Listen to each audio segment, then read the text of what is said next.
దెందులూరులో Chintamaneni versus Abbayya Chowdary మధ్య political పోరు రంజుగా సాగుతోంది. ఒకరిపై ఒకరు పరస్పర విమర్శలతో ఫైర్ అవుతున్నారు. కావాలని తన కార్ వద్ద కార్ అడ్డంగా పెట్టి గొడవను ప్రేరేపించి ఆ గొడవ ద్వారా రాజకీయ లబ్ధి పొందే ప్రయత్నం చేశాడని చింతమనేని ఆరోపిస్తున్నారు.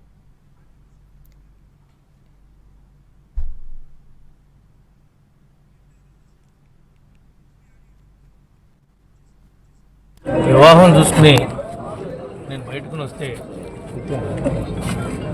నా కారు బయటకు వెళ్ళడానికి వీలు లేకుండా ఇక్కడ ఉన్నటువంటి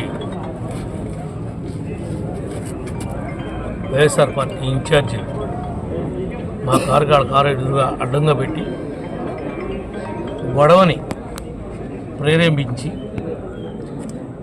ఆ గొడవ ద్వారా రాజకీయ లబ్ధి పొందాలని ప్రయత్నం చేశాడు.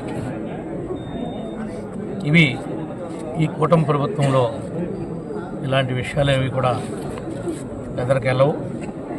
ఇదేమీ కళ్ళు లేని ప్రభుత్వం కాదు, చూస్తూ ఊరుకునేటువంటి ప్రభుత్వం కూడా కాదు.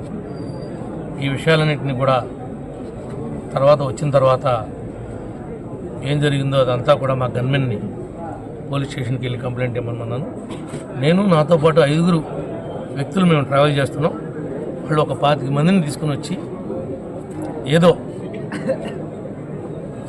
కింద పడ్డా మేమే నెగ్గాము అనిపించుకోవడం కోసం కృత్రిమంగా ఆలోచనలు చేస్తున్నారు.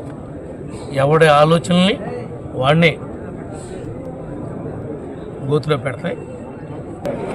వివాహం